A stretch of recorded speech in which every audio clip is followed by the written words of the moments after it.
Welcome to SP Shukla educate channel. अगर आप हमारे चैनल पे फर्स्ट टाइम आए हैं तो इस चैनल को सब्सक्राइब करना और बेल बटन पे क्लिक करना ना भूलें, जिससे हमारे सारे इंपॉर्टेंट वीडियोस आप तक पहुंच सकें। देखिए मित्रों, आपको बता देना चाहेंगे जो हमने एक 900 क्वेश्चंस की सीरीज लेकर आए हैं उसका ये पार्ट नंबर 6 है। ये पार्ट नंबर 6 है मित्र। इसके पहले के 5 पार्ट्स अगर आपने नहीं देखा है तो आप देख लीजिए, जिससे आप पूरी की पूरी पॉलिटी राजनीति विज्ञान की अगर हम बात करें इतनी बेहद अच्छे तरीके से तैयार हो जाएगी कि आप आराम से हंसते हुए आईएएस और पीसीएस मेंस के लिए देखिएगा बहुत सारे क्वेश्चंस आपके यहां से क्लियर हो जाएंगे। बाकी वनडे एग्जामिनेशंस के लिए तो रामबाण साबित होगा। जितने भी क्वेश्चंस आएंगे इन्हीं 900 क्वेश्चंस के अंदर होंगे, कुछ क्वेश्चंस बचेगा ही नहीं। इस कोशिश के साथ हम आपके सामने पेश करते हैं आज का पार्ट्स। चलिए बिना वक्त गंवाए हुए स्टार्ट करते हैं। आज का पहला क्वेश्चन और 501 यानी 501वां क्वेश्चन है, यदि पंचायत को भंग किया जाता है तो पुनः निर्वाचन कितने समय के अंदर आवश्यक है? 6 माह। कितने माह? 6 माह के अंदर। नेक्स्ट क्वेश्चन है, ब्रिटिश नागरिक सर हेनरी मेन के द्वारा सर्वप्रथम संविधान शब्द का प्रयोग किया गया, यानी एक वर्ड आपको दे ही दिया गया। आपसे क्वेश्चन पूछा जा सकता है कि बताइए किस ब्रिटिश नागरिक के द्वारा सर्वप्रथम संविधान शब्द का प्रयोग किया गया था? तो ब्रिटिश नागरिक कौन? ब्रिटिश नागरिक सर हेनरी मेन के द्वारा सर्वप्रथम संविधान शब्द का प्रयोग किया गया था। कई बार ये क्वेश्चन अगर हम देखें पीसीएस में पूछा गया है, आईएएस के मेंस में पूछा हुआ क्वेश्चन है। अच्छा क्वेश्चन है, इसलिए आपको ध्यान देते हुए आगे बढ़ना है। नेक्स्ट क्वेश्चन है, विश्व में सर्वप्रथम संयुक्त राज्य अमेरिका में संविधान सभा का गठन किया गया था। यानी ये क्वेश्चन आपसे ये भी पूछे कि सर्वप्रथम संविधान का गठन कहाँ किया गया था, तो सर्वप्रथम संविधान का गठन अमेरिका में किया गया। संयुक्त राज्य अमेरिका का संविधान विश्व में सबसे छोटा संविधान है। इस पॉइंट पे थोड़ा ध्यान देने की जरूरत है। जरूरी नहीं है कि हर बार ये छोटा ही रहे। अदर स्टेट्स के बीच बीच में संविधान बदलते रहते हैं, तो कभी हो सकता है उससे बड़ा भी हो जाए। इसलिए इस पॉइंट को करंट से रिलेटेड करके आगे चलिएगा। भारत का संविधान विश्व का सबसे बड़ा लिखित संविधान वर्तमान समय में हो चुका है। ब्रिटेन का संविधान अलिखित और परंपरा के आधार पर चलने वाला संविधान है। 1773 में रेगुलेटिंग एक्ट से भारत में संविधान के विकास की प्रक्रिया प्रारंभ हुई थी। काफी इंपॉर्टेंट है।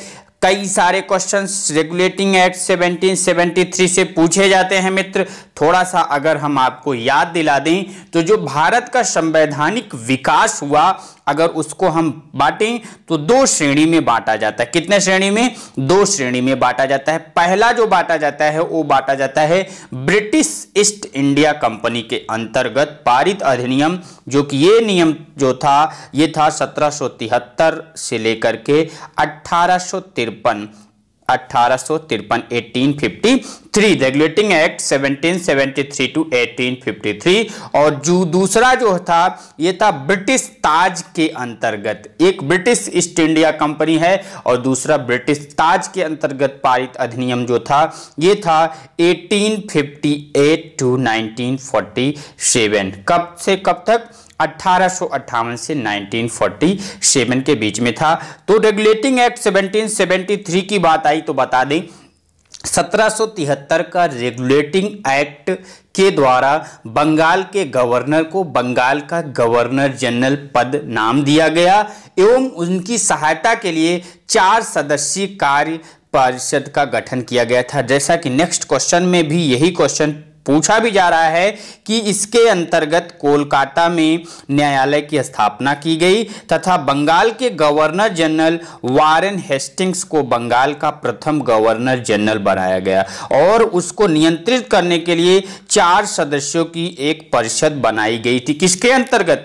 रेगुलेटिंग एक्ट 1773 3 के अंतर्गत इंपॉर्टेंट पॉइंट्स है मित्र। ऐसे पॉइंट्स अक्सर क्वेश्चंस एग्जाम में देखने को मिलते हैं। इसी में बता दें तो सपरिषद गवर्नर जनरल को बंगाल में फोर्ट विलियम की प्रेसिडेंसी के सैनिक एवं असैनिक शासन का अधिकार दिया गया तथा कुछ विशेष मामलों में मद्रास और बंबई की प्रेसिडेंसियों का अधीक्षण भी करना था। और इसके बाद आगे बढ़ते हैं, क्या है, भारत में मानवेंद्र नाथ द्वारा संविधान का विचार रखा गया। तो संविधान का जो विचार था भारत में वो मानवेंद्र नाथ के द्वारा कभी कभी पूछा जाता है। बाकी तो जो राय दिया था एमएन राय ने राय दिया था ये तो आप जानते हैं।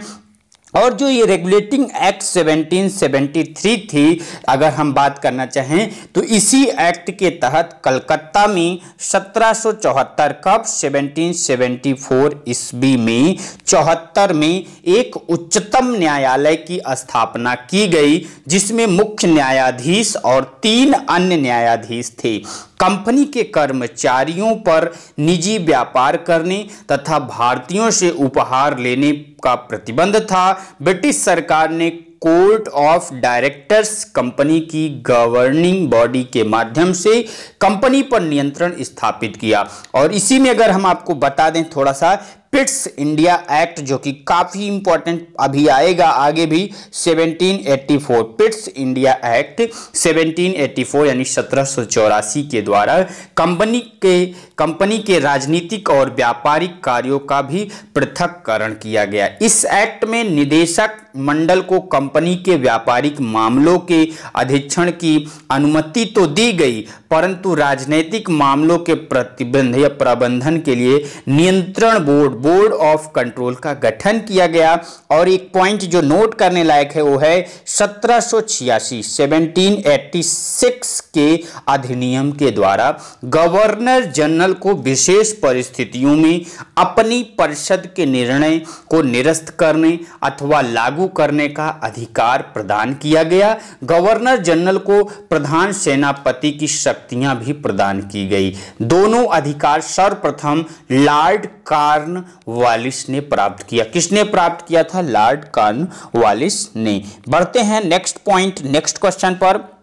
1924 में महात्मा गांधी द्वारा संविधान का विचार रखा गया, जिसे नेहरू जी ने लोकप्रिय बनाया। 1928 में मोतीलाल नेहरू ने जो रिपोर्ट प्रस्तुत की उसे संविधान का ब्लूप्रिंट कहा जाता है। इसके बाद है 1940 में अगस्त प्रस्ताव के अंदर ये बात कही गई कि भारत का संविधान स्वयं भारतीय तैयार करेंगे। 1942 में क्रिप्स मिशन योजना के अंतर्गत भारत सरकार ने युद्ध उपरांत भारत में संविधान सभा का गठन करेगी। तो देखिए, जब 1942 ये लगभग उस समय का वक्त है जब भारत की प्रथम महिला प्रधानमंत्री श्रीमती इंदिरा गांधी विदेश से लौट कर आती हैं और फिरोज गांधी जी से शादी करती हैं, जो कि फिरोज जी यहूदी थे कहा जाता है। तो उनसे जब शादी के बाद आती हैं और अंग्रेज लोग उनको जेल में बंद कर देते हैं, उसी समय की लगभग बात है, आपका स्टार्ट हो जाता है क्रिप्स मिशन योजना। क्रिप्स मिशन योजना से भी कई सारे क्वेश्चंस डायरेक्टली बन जाते हैं, एग्जाम में देखने को मिलते हैं, इसीलिए इसको भी आप अच्छे से तैयार करके जाइएगा। क्रिप्स मिशन योजना में जैसे कुछ जो इंपॉर्टेंट चीज़ें हैं अभी हम आगे डिस्कस करेंगे। इसी में अगला पॉइंट जो है, जुलाई 1946 में कैबिनेट मिशन योजना के अंतर्गत भारत में संविधान सभा का गठन किया गया। एक क्वेश्चन तो ये डायरेक्ट पूछ लिया जाता है कि बताइए भारत में संविधान सभा का गठन कैसे किया गया था।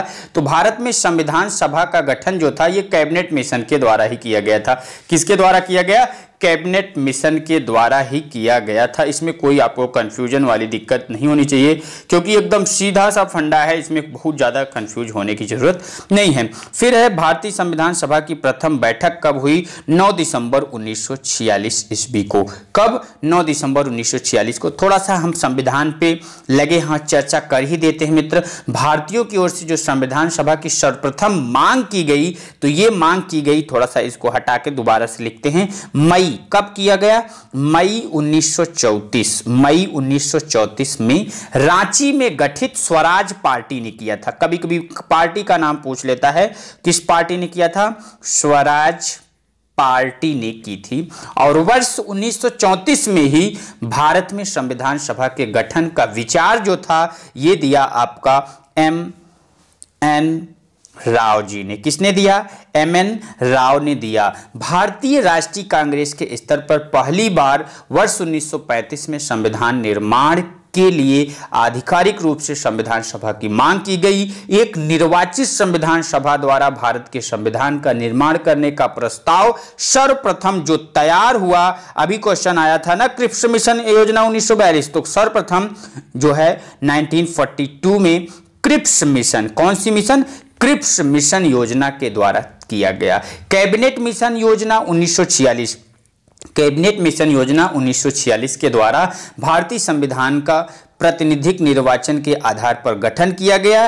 कैबिनेट मिशन की रिपोर्ट के अनुसार संविधान सभा निर्वाचित होनी थी और प्रांतों का प्रतिनिधित्व जनसंख्या के आधार पर होना था। इसके तहत मोटे तौर पर प्रति 10 लाख व्यक्तियों पर एक प्रतिनिधि के निर्वाचन की व्यवस्था प्रस्तावित की गई। संविधान सभा की कुल सदस्य संख्या जो थी वो 389 निर्धारित की गई थी। इनमें जो है कभी कभी पूछ लेता है अलग अलग सीटें कहां पे थी, तो ब्रिटिश को जो है 296, कितनी? 296 सीटें ब्रिटिश भारत को तथा 93, कितनी? 93 सीटें देसी रियासतों को आवंटित की जानी थी। ब्रिटिश भारत को आवंटित 296 सीटों में से 292, कितनी? 292 सदस्यों का चयन 11 गवर्नरों के प्रांतों और 4 का चयन जो था वो होना था मुख्य आयुक्तों के प्रांतों, प्रत्येक में से एक किया जाना था।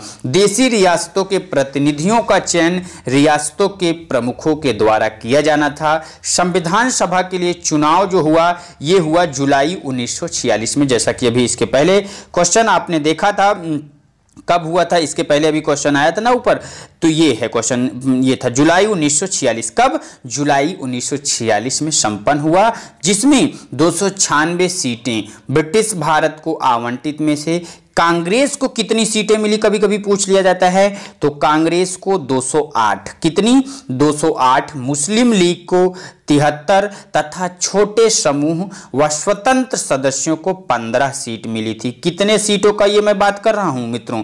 296 सीटों पे बात कर रहा हूं। जो 296 सीट थी उस पे इस तरीके से बंटवारा हुआ, और जो देसी रियासतों थे उन्होंने संविधान सभा में भाग ही नहीं लिया था। यही कभी कभी क्वेश्चन पूछ लिया जाता है कि बताइए कौन सी रियासत ने भाग नहीं लिया था संविधान में, तो देसी रियासतों ने संविधान सभा में भाग नहीं लिया था। संविधान सभा अप्रत्यक्ष निर्वाचन का परिणाम थी। राज्यों की विधानसभाओं का उपयोग निर्वाचक मंडल के रूप में किया गया। यह निर्वाचन वयस्क मताधिकार पर आधारित था। कभी कभी क्वेश्चन पूछ लिया जाता है जो चुनाव हुआ ये किस पर आधारित था, तो ये था वयस्क मताधिकार पर आधारित। 1935 के अनुसार यानी 1935 अधिनियम के अनुसार मताधिकार कर, शिक्षा एवं संपत्ति के आधार पर सीमित था। और इसी में आप एक पॉइंट और नोट कर लीजिए, 20 नवंबर 1946, 20 नवंबर 1946 को वायसराय ने निर्वाचित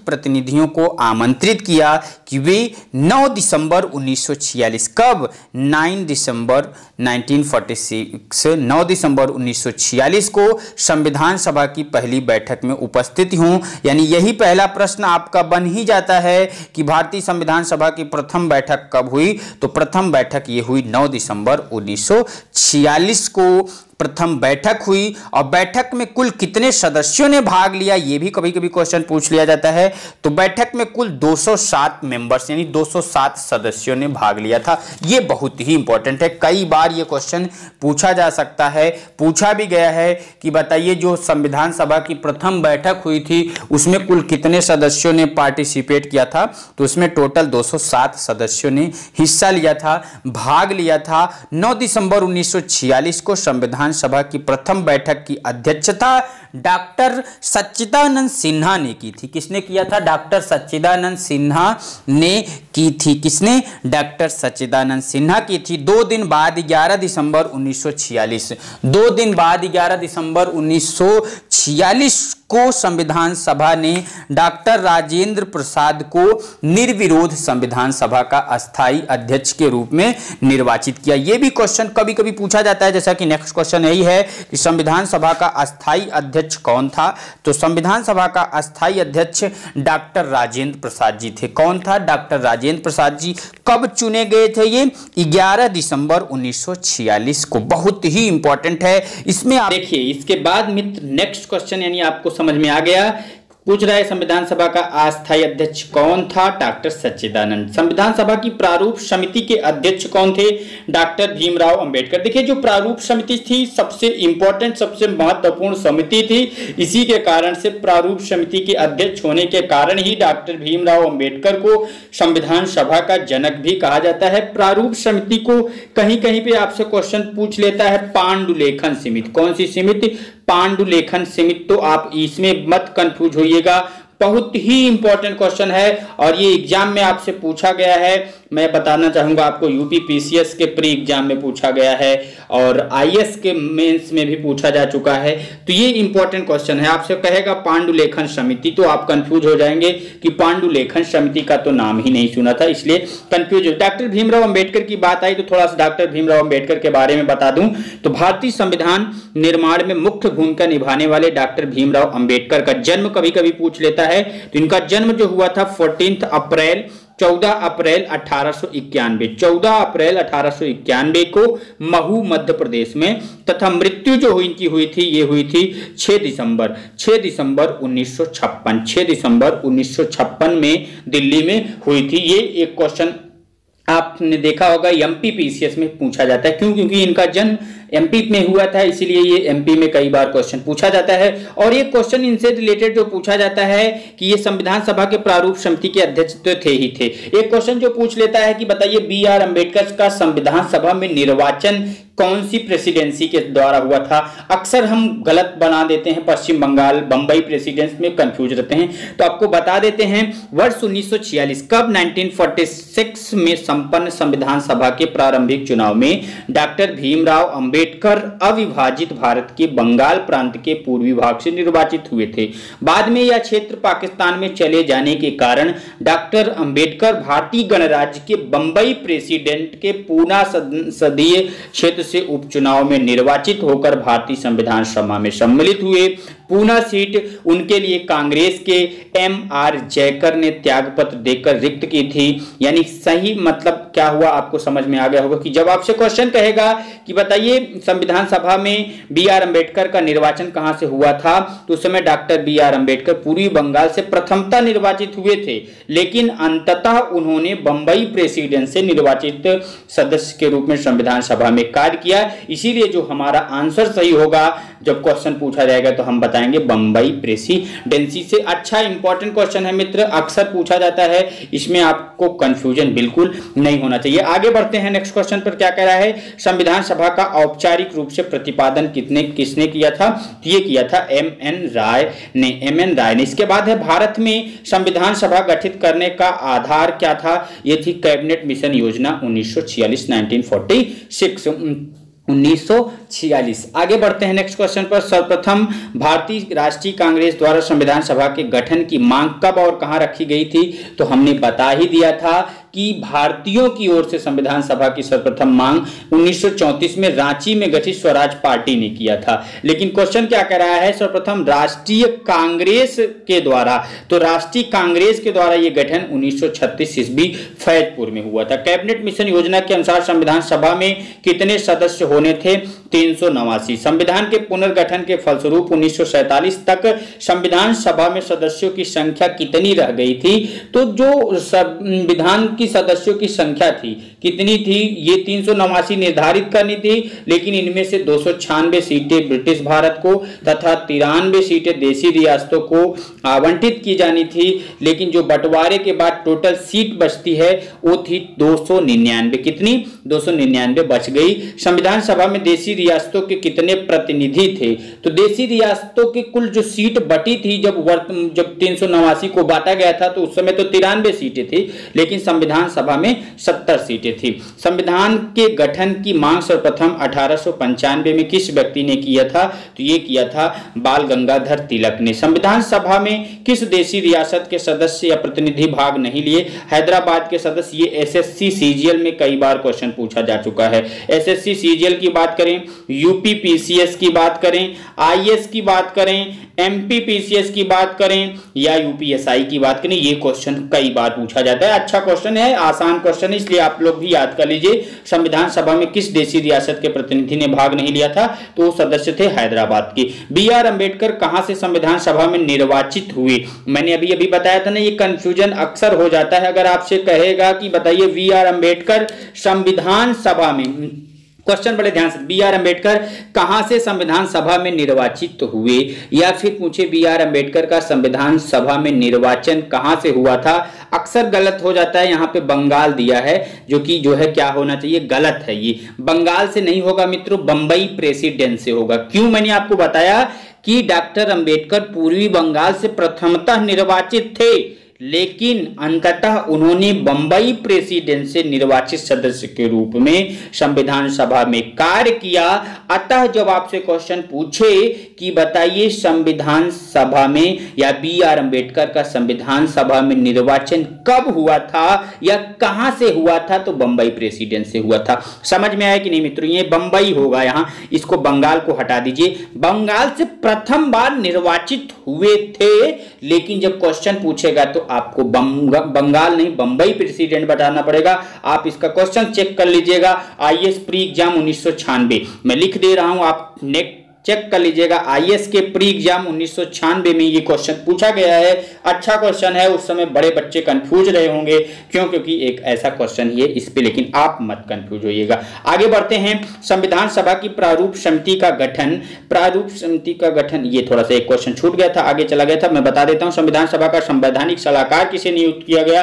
बी एन राव। संविधान सभा की प्रारूप समिति का गठन कब हुआ? तो ये हुआ था 29 अगस्त 1947, 29 अगस्त 1947 को प्रारूप समिति का गठन किया गया और प्रारूप समिति के अध्यक्ष के रूप में doctor B R Ambedkar, Bhimrao Ambedkar का नाम सबसे ऊपर रखा गया और इसी के कारण जो है डॉक्टर भीमराव अंबेडकर संविधान सभा के जनक भी कहे जाते हैं। इसमें आपको दिक्कत नहीं होनी चाहिए। थोड़ा सा हम आपको बता दें, जो सदस्य संख्या थी, कभी कभी पूछ लिया जाता है कि कौन सी सदस्य कहां से है। जैसे आपसे क्वेश्चन देखिए, नेक्स्ट कह रहा है कि संविधान की प्रारूप समिति के समक्ष प्रस्तावना का प्रस्ताव किसने रखा? पंडित जवाहरलाल नेहरू ने। तो एक क्वेश्चन आप समझ लीजिए, जो संघ समिति थी, संघ समिति जो थी या संघ संविधान समिति के अध्यक्ष पंडित जवाहरलाल नेहरू, नियम समिति डॉक्टर राजेंद्र प्रसाद, संचालन समिति डॉक्टर राजेंद्र प्रसाद, प्रारूप समिति डॉक्टर भीमराव अंबेडकर, सलाहकार समिति सरदार वल्लभ भाई पटेल, मूल अधिकार उप समिति जो थी इसके जेबी कृपलानी, अल्पसंख्यक उप समिति एससी मुखर्जी,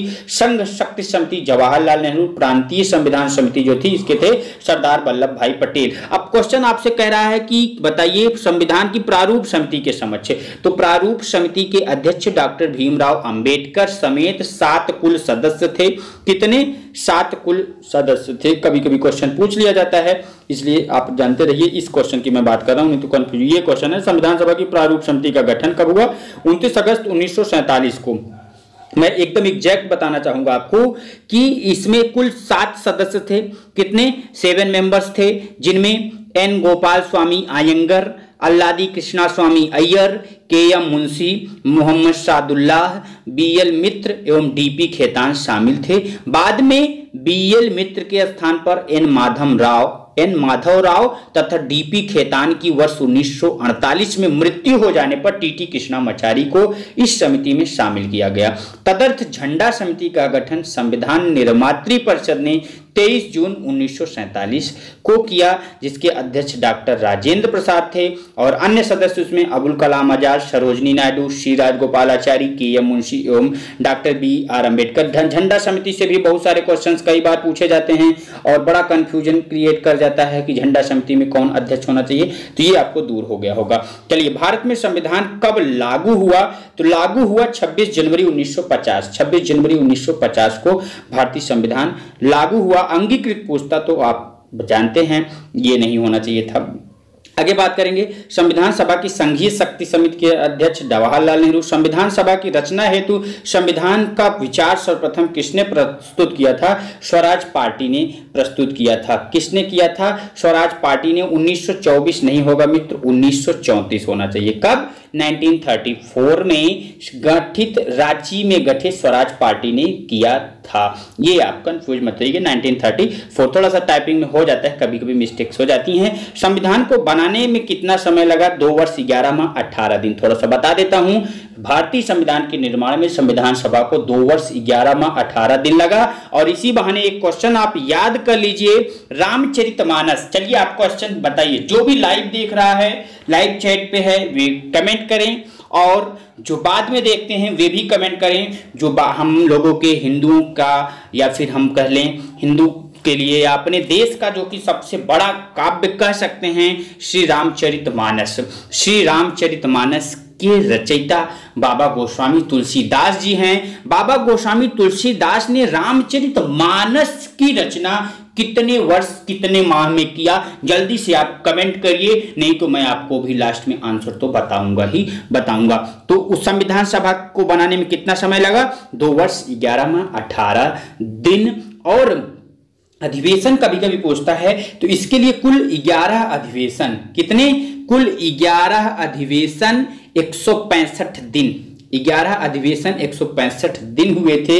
11वें अधिवेशन के अंतिम दिन यानी 26 नवंबर 1949 को संविधान को अंगीकृत किया गया। इन 11 अधिवेशनों के अतिरिक्त संविधान सभा पुनः 24 जनवरी 1950 को समवेत हुई, जब सदस्यों द्वारा भारत के संविधान पर हस्ताक्षर किए गए थे। इसीलिए कभी कभी जब आपसे क्वेश्चन पूछा जाता है कि बताइए भारतीय संविधान को बनने के लिए कुल कितने अधिवेशन हुए, अगर हम 24 जनवरी 1950 को लास्ट टाइम जब मिले हैं कि अब इसके बाद हम संविधान लागू कर देंगे, अगर उसको जोड़ लेंगे तो 12 अधिवेशन हुए। फिर से मैं बता दूं, याद दिला दूं, भारतीय संविधान के निर्माण में संविधान सभा को 2 वर्ष 11 माह 18 दिन का समय लगा। इस दौरान इसके कुल 11 अधिवेशन और कुल 165 दिन हुए थे। 11वें अधिवेशन के अंतिम दिन 26 नवंबर 1949 को संविधान को अंगीकृत किया गया था। इन 11 अधिवेशनों के अतिरिक्त संविधान सभा पुनः 24 जनवरी 1950 को समवेत हुई थी, जबकि सदस्यों द्वारा भारत के संविधान पर हस्ताक्षर किए गए थे। यानी जब आपसे इस तरीके का क्वेश्चन पूछेगा तो 24 जनवरी 1950 को भी हम अगर काउंट कर लेंगे तो कुल कितने अधिवेशन हो जाएंगे?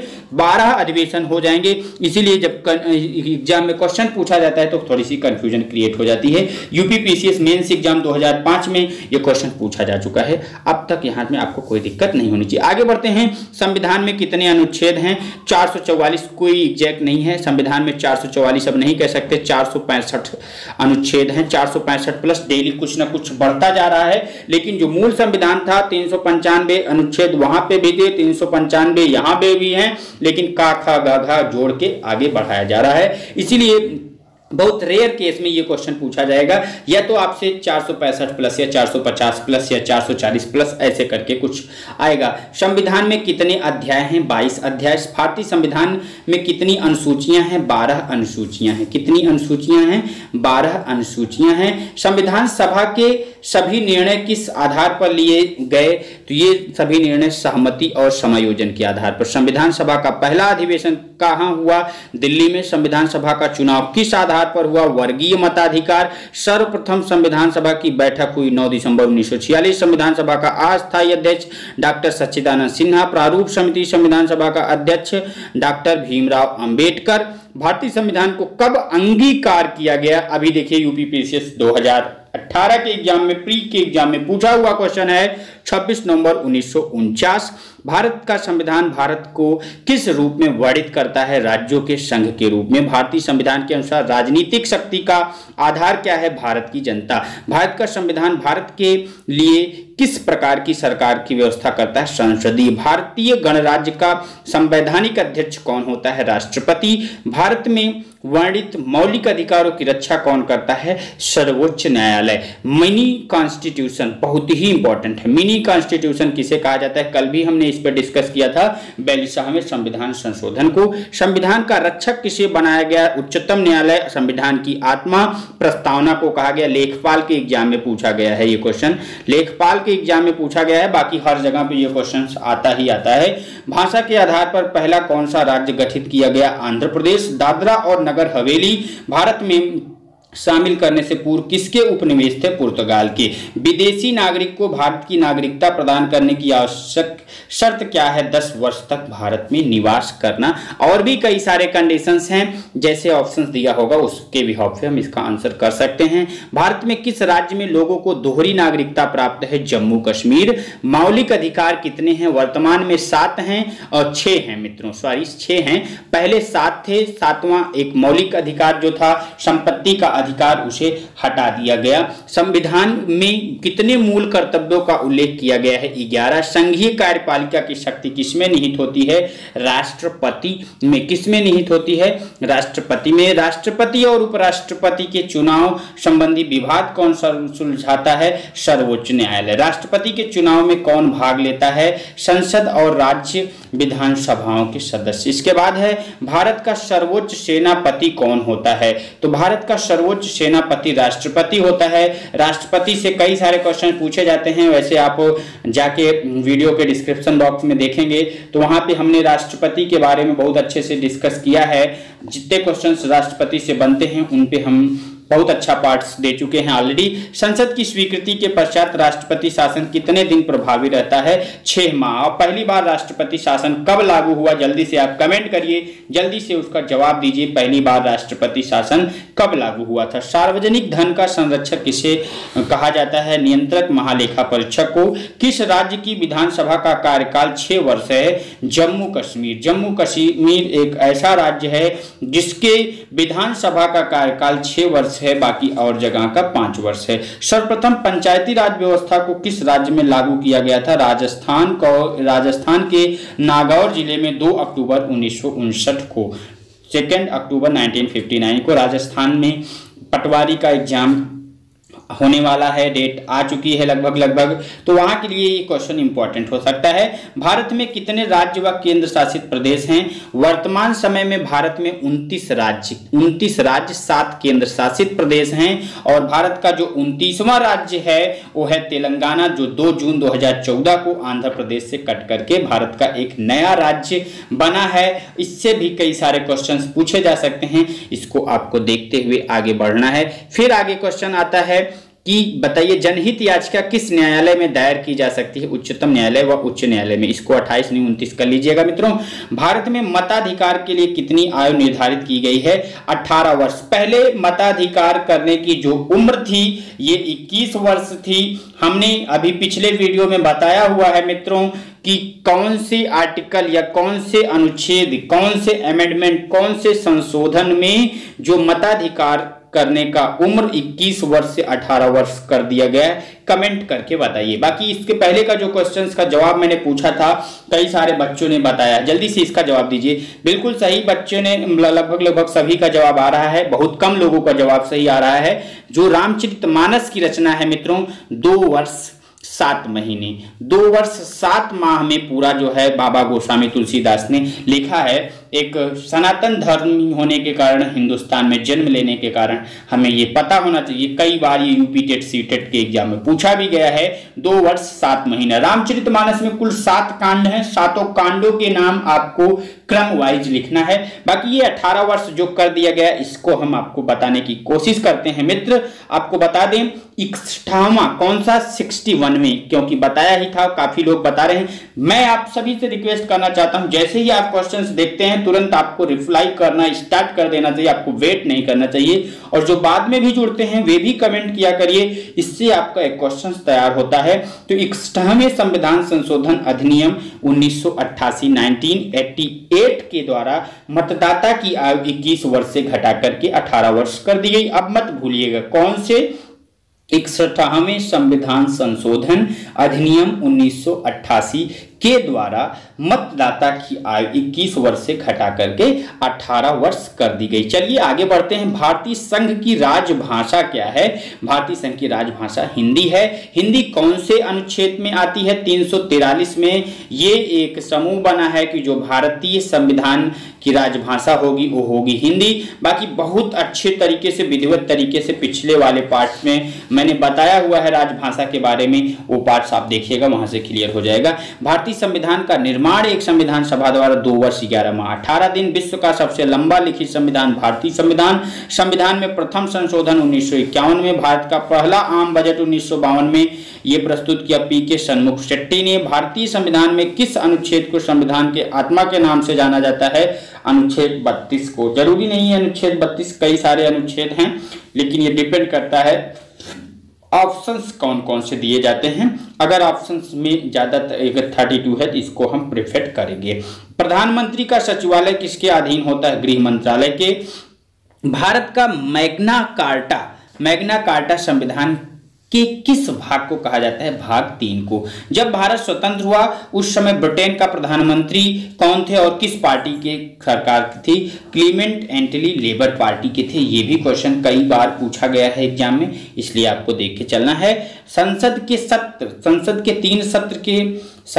3 सत्र कौन कौन से होते हैं? बजट सत्र, मानसून सत्र, शीतकालीन सत्र। बजट सत्र, मानसून सत्र और शीतकालीन सत्र। 2 बार राष्ट्रपति निर्वाचित होने वाले भारत के प्रथम राष्ट्रपति जो थे डॉक्टर राजेंद्र प्रसाद। कौन? डॉक्टर राजेंद्र प्रसाद से कई सारे क्वेश्चंस बनते हैं, लेकिन ये बहुत पहले राष्ट्रपति होने के कारण जो है ज्यादातर क्वेश्चन सब नए नहीं बन पाते हैं। एक क्वेश्चन जो पूछा जाता है कि भारतीय संविधान के जो राष्ट्रपति हैं किस अनुच्छेद में उल्लेख मिलता है? या फिर हम जानते ही हैं कि भारत का राष्ट्रपति जो होता है वो देश का प्रथम नागरिक होता है। और आर्टिकल आपको बता देते हैं, अनुच्छेद 52, अनुच्छेद 52 के अनुसार भारत का एक राष्ट्रपति होगा। अनुच्छेद 53 में अगर हम बात करें तो 53 के तहत संघ की समस्त कार्यपालिका शक्ति राष्ट्रपति में निहित होगी। इस शक्ति का प्रयोग वह संविधान के अनुसार स्वतः या अपने अधीनस्थ अधिकारियों द्वारा करेगा। अनुच्छेद 54 के अनुसार राष्ट्रपति का निर्वाचन एक निर्वाचक मंडल के द्वारा होता है। राष्ट्रपति के निर्वाचक मंडल में संसद के दोनों सदनों, राज्यसभा एवं लोकसभा के निर्वाचित सदस्य एवं राज्य विधान सभाओं के निर्वाचित सदस्य शामिल होते हैं। 17वें संविधान संशोधन अधिनियम 1992 के द्वारा दिल्ली और पुदुचेरी विधानसभाओं में निर्वाचित सदस्यों को भी निर्वाचक मंडल में शामिल कर दिया गया है। ये आप जानते ही हैं। आगे बढ़ते हैं नेक्स्ट क्वेश्चन पर। भारतीय संविधान किस दिन लागू हुआ? 26 जनवरी 1950 को। राष्ट्रपति का अभिभाषण कौन तैयार करता है? केंद्रीय मंत्रिमंडल। कौन ऐसे राष्ट्रपति निर्वाचित हुए थे जिन्होंने कांग्रेस का स्पष्ट बहुमत होते हुए भी निर्दलीय उम्मीदवार के रूप में चुनाव सफलता प्राप्त की थी? वो थे वीवी गिरि जी। कौन से ऐसे राष्ट्रपति थे? वीवी गिरि जी। हम आपको थोड़ा सा राष्ट्रपति को बता देते हैं। प्रथम राष्ट्रपति डॉक्टर राजेंद्र प्रसाद, जिनका कार्यकाल 26 जनवरी 1950 से 13 मई 1962, 13 मई 1962 सबसे ज्यादा समय तक राष्ट्रपति रहे हैं। ये कार्यकाल 1 से 3 चला। और उसके बाद डॉक्टर सर्वपल्ली राधाकृष्णन 13 मई 1962 से 13 मई 1967। डॉक्टर जाकिर हुसैन तीसरे राष्ट्रपति थे जो है, ये थे 13 मई 1967 से 3 मई 1969 तक। वाराहगिरी वेंकट गिरी ये कार्यवाहक राष्ट्रपति थे 3 मई 1969 से 20 जुलाई 1969 तक।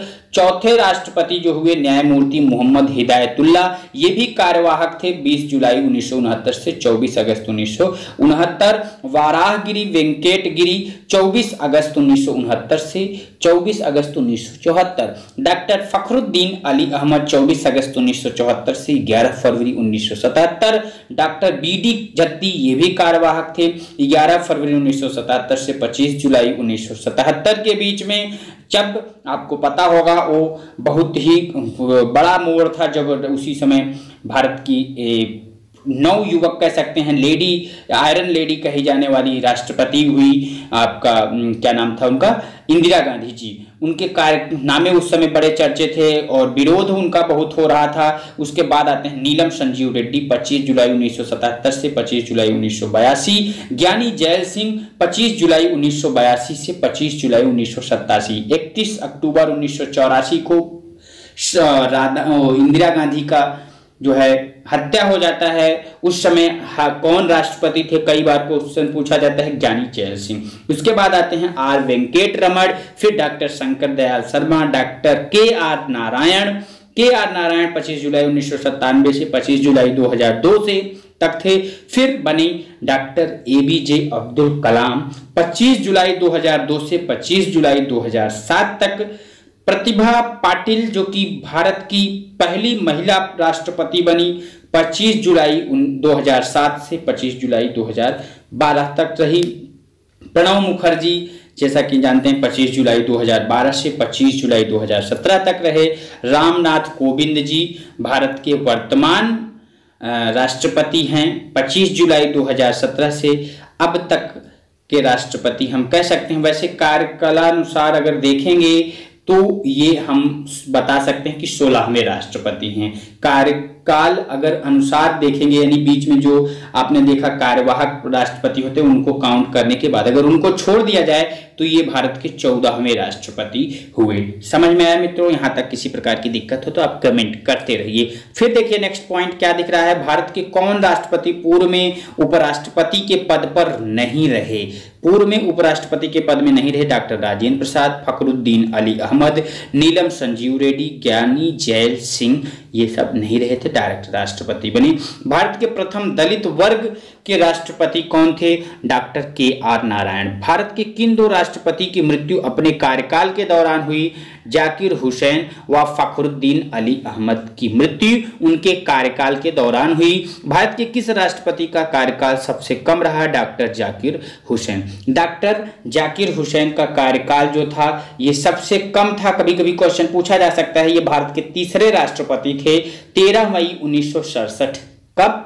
13 मई 1967 से 3 मई 1969 तक भारत के ये राष्ट्रपति रहे, यानी डॉक्टर सर्वपल्ली राधाकृष्णन के बाद ये तीसरे राष्ट्रपति बने थे और अपने कार्यकाल के दौरान ही चल बसे। इसके बाद है राष्ट्रपति के पद पर सबसे कम तथा सबसे अधिक आयु में कौन आसीन हुए? नीलम संजीव रेड्डी। नीलम संजीव रेड्डी कम उम्र तथा आर वेंकट रमण सबसे अधिक उम्र में। नीलम देखिएगा, नीलम संजीव रेड्डी कब बने थे? 25 जुलाई 1977 को बने, 25 जुलाई 1982 तक भारत के राष्ट्रपति रहे, यानी सबसे कम उम्र में राष्ट्रपति बनने वाले नीलम संजीव रेड्डी। और सबसे ज्यादा उम्र में आर वेंकट रमण जो है कभी कभी कार्यकाल पूछा जा सकता है। वैसे कार्यकाल आईएएस या पीसीएस में ही पूछेगा, वनडे एग्जाम में तो नहीं पूछेगा। आर वेंकट रमण 25 जुलाई 1987 से 25 जुलाई 1992 तक भारत के राष्ट्रपति रहे। अब तक कितनी बार राष्ट्रीय आपातकाल की उद्घोषणा राष्ट्रपति ने की है? तो 3 बार हुई है, 1962 में, 1971 में और 1975 में। 1962 जब भारत पाकिस्तान चाइना का युद्ध होता है उस समय, 1971 जब भारत की प्रधानमंत्री श्रीमती इंदिरा गांधी जी को थोड़ा सा लगता है गड़बड़ हो रहा है, उस समय 1975 में भी। तो 3 बार राष्ट्रपति शासन लग चुका है, 62, 71 और 75 में। भारत के प्रथम राष्ट्रपति तथा उपराष्ट्रपति कौन थे? भारत के प्रथम राष्ट्रपति जो थे ये थे डॉक्टर राजेंद्र प्रसाद और प्रथम उपराष्ट्रपति सर्वपल्ली राधाकृष्णन जी थे। कौन था? सर्वपल्ली राधाकृष्णन जी भारत के प्रथम उपराष्ट्रपति रह चुके हैं। आगे चलते हैं, अब रह चुके मतलब अब नहीं है। आगे बात करते हैं किस देश में राष्ट्रपति केवल 1 वर्ष के लिए चुना जाता है? इंपॉर्टेंट प्रश्न है, स्विट्जरलैंड। भारत के प्रथम प्रधानमंत्री कौन थे? पंडित जवाहरलाल नेहरू। भारत के प्रथम प्रधानमंत्री पंडित जवाहरलाल नेहरू थे। इनका कार्यकाल जो था वो था 15 अगस्त 1947, 15 अगस्त 1947 से 27 मई 1964, यानी कब से कब तक? 15 अगस्त 1947 से 27 मई 1964 तक भारत के ये प्रधानमंत्री रहे। 27 मई को इनको जो है अकारण जो है मृत्यु हो जाती है। और प्रधानमंत्री के पद पर रहने वाले ये पहले ऐसे शख्स थे जिनकी मृत्यु हो गई, जो कि भारतीय राष्ट्रीय कांग्रेस के जो है राजनीतिक दल से थे। कब से कब कार्यकाल रहा? 15 अगस्त 1947 से 27 मई 1964। इसके बाद बनते हैं गुलजारी लाल नंदा कार्यवाहक प्रधानमंत्री 27 मई 1964 से 9 जून 1964 के लिए। फिर आते हैं भारत के द्वितीय प्रधानमंत्री लाल बहादुर शास्त्री। अब देखिए कंफ्यूजन ये होता है जब आपसे क्वेश्चन एग्जाम में पूछा जाता है कि बताइए निम्नलिखित में से भारत के द्वितीय प्रधानमंत्री कौन थे। अगर आपको ऑप्शंस दे दिया गुलजारी लाल नंदा, फलबिन से भी कार्यवाहक थे, लेकिन सही ऑप्शन उन्हीं पे मारना पड़ेगा। अगर वो नहीं रहते तब तो लाल बहादुर शास्त्री जी का नाम आना है, नहीं तो अगर हैं तो वही होंगे। लाल बहादुर शास्त्री 9 जून 1964 से 11 जनवरी 1966 तक रहे। ये भी अपने कार्यकाल के दौरान ही इनकी मृत्यु हो जाती है। तजाकिस्तान या कजाकिस्तान ऐसे करके किसी देश का नाम है जहां पे जाते हैं और इनको हार्ट अटैक आता है और ये मृत्यु हो जाती है। गुलजारी लाल नंदा फिर कार्यवाहक प्रधानमंत्री बनते हैं 11 जनवरी 1966 से 24 जनवरी 1966 तक के लिए। फिर बनती हैं भारत की तीसरी प्रधानमंत्री, आयरन लेडी जो कही जाती हैं, कद्दावर नेता थी, बहुत गजब का सब कुछ था भाई। जहां कुछ अच्छाइयां हैं वहां कुछ बुराइयां तो आ ही जाती हैं, ये अमूमन सी बात है। थोड़ी बहुत तो घमंड चीजें आ ही जाती हैं, इसको नहीं नजरअंदाज करना चाहिए, नजरअंदाज कर देना चाहिए, मतलब अच्छाइयों को देखना चाहिए। फिर आई इंदिरा गांधी 24 जनवरी 1966 से 24 मार्च 1977 तक भारतीय राष्ट्रीय कांग्रेस की अध्यक्ष भी थी और भारत की प्रथम महिला प्रधानमंत्री बनी और एक ऐसी प्रधानमंत्री थी जो राज्यसभा की पहले सदस्य थी, वहां से इस्तीफा देने के बाद यहाँ पे इस पद को भी सुशोभित किया। इसीलिए कभी कभी ये क्वेश्चन पूछ लिया जाता है, क्या कोई जो है राज्यसभा का सदस्य जो है वो लोकसभा का सदस्य बन सकता है? अभी मैं क्वेश्चन भी दिखाऊंगा आपको। फिर बने मोरारजी देसाई जी। बहुत विरोध हुआ, इसलिए विरोध हुआ कि उन्होंने राष्ट्रपति शासन लागू कर दिया था। राष्ट्रपति शासन लागू होने के कारण लोगों को लगा कि इस समय श्रीमती इंदिरा गांधी जी पूरा तानाशाही हो गई हैं, इसीलिए उनको हार का सामना करना पड़ा। मोरारजी देसाई ने केवल इसीलिए चुनाव लड़े थे कि अगर कोई भी, ये भारत देश है, यहाँ जनता का शासन है, जनता चलता है, यहाँ जनता जो भी चाहे वो कर सकती है, इसी को दिखाने मात्र के लिए इन्होंने अब चुनाव लड़ा और हराने के बाद इस्तीफा भी दे दिए। तो पहले ऐसे प्रधानमंत्री हुए जो इन्होंने इस्तीफा भी दे दिया था। आगे बहुत सारे प्रश्न आएंगे, मैं आपको बताते चलूंगा। भारत के प्रथम उप प्रधानमंत्री पूछ रहा है सरदार वल्लभ भाई पटेल। योजना आयोग का पदेन अध्यक्ष कौन होता है? प्रधानमंत्री। योजना आयोग का नाम बदल करके अभी भारत के तत्कालीन प्रधानमंत्री नरेंद्र मोदी ने नीति आयोग कर दिया है। 1 मई 2015 से लागू हो गया। 15 अगस्त 2014 को उन्होंने घोषणा किया था। भारत में प्रथम गैर कांग्रेसी प्रधानमंत्री कौन थे? तो मोरारजी देसाई गैर कांग्रेसी थे, ये जनता पार्टी से चुनाव लड़े थे और जीते भी थे। किस प्रधानमंत्री की मृत्यु उनके कार्यकाल के दौरान हुई? जवाहरलाल नेहरू, लाल बहादुर शास्त्री, इंदिरा गांधी। 3 ऐसे प्रधानमंत्री हुए जिनकी मृत्यु उनके कार्यकाल के दौरान ही हुई। आगे बात करते हैं 2 बार कार्यवाहक प्रधानमंत्री के रूप में किसने कार्य किया है? तो 2 बार कार्यवाहक प्रधानमंत्री के रूप में कार्य किया गुलजारी लाल नंदा ने। पहली बार जब भारत के प्रथम प्रधानमंत्री की मृत्यु होती है, यानी 27 मई 1964 से 9 जून 1964 तक। दूसरी बार फिर जब लाल बहादुर शास्त्री की मृत्यु होती है तब 11 जनवरी 1966 से 24 जनवरी 1966 तक। प्रधानमंत्री पद पर सबसे कम समय के लिए कौन आसीन है? तो चौधरी चरण सिंह। चौधरी चरण सिंह प्रधानमंत्री के पद पर सबसे कम समय तक रहने वाले प्रधानमंत्री थे। ये भी कई बार क्वेश्चन आपके एग्जाम में क्वेश्चन पूछा गया है, इसमें आपको दिक्कत नहीं होनी चाहिए। आज का अंतिम क्वेश्चन, अंतिम प्रश्न आपके स्क्रीन पर है। कह रहा है सबसे कम उम्र और सबसे अधिक उम्र में भारत के प्रधानमंत्री का पद क्रमशः किसने संभाला था? इंपॉर्टेंट क्वेश्चन है। तो सबसे कम उम्र में राजीव गांधी जी थे। राजीव गांधी कौन थे? आपको पता होगा, श्रीमती इंदिरा गांधी के सुपुत्र थे।